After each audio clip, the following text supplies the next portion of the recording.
আচ্ছা, আপনারা কিভাবে এই যে অলরেডি আমি ক্লেম করে ফেলছি। অলরেডি এটা হচ্ছে আমার সোলফেয়ারে নিয়ে আসি। তো আপনারা সোলফেয়ারে নিয়ে আসার পরে এটা কিভাবে আপনার পছন্দ মতো এক্সচেঞ্জারে দিবেন, সেটা কিভাবে করবেন? তো ১ম এ সেটার জন্য করবেন আপনারা এই যে সোলফেয়ারে যাবেন।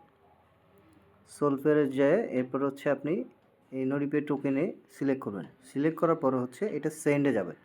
সেন্ডের পরে যাওয়ার পরে এইখানে একটা অ্যাড্রেস চাচ্ছে, তাই না? তো আপনি এই অ্যাড্রেসটা কোথায় দিবেন? ফর এক্সাম্পল আপনি এটা পাঠাবেন হচ্ছে বিটগেটে। তো আপনাকে যেটা করতে হবে, বিটগেটে যাইতে হবে। বিটগেটে যাওয়ার পরে এইখানে হচ্ছে অ্যাড ফান্ডে যাবেন। অ্যাড ফান্ডে হচ্ছে ডিপোজিট ক্রিপ্টো। ডিপোজিট ক্রিপ্টোতে আসার পরে আপনাকে যেটা করতে হবে, এখানে সোল লিখতে হবে। ঠিক আছে? সোল লেখার পরে এখান থেকে অ্যাড্রেসটা কপি করে আপনাকে জাস্ট এখানে পেস্ট করে দিতে হবে। এই যে এখানে। এটা পেস্ট করার পরে এই যে অ্যাড্রেসটা চলে আসছে। এখন আমি যেটা দিতে চাই এই যে ম্যাক্স।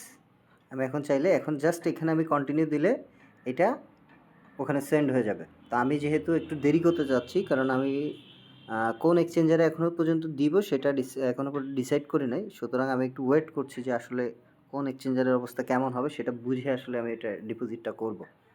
তো আপনাদের এই যে ইস্যুটা ছিল যে কিভাবে এটা ক্লেমের পরে আপনি ডিপোজিট করবেন আপনার কাঙ্ক্ষিত এক্সচেঞ্জারে, সেটা আপনি এখানে খুব সুন্দরভাবে বুঝিয়ে দিচ্ছি। এছাড়াও যদি আপনি এই রিলেটেড আরও কোনো ইনফরমেশন বা নিউ প্রজেক্ট নিয়ে দেখতে চান বা জানতে চান, সেক্ষেত্রে আমাদের এই যে ক্রিপ্টো ওয়ার্ল্ড এই গ্রুপটাতে জয়েন হয়ে থাকতে পারেন টেলিগ্রামের।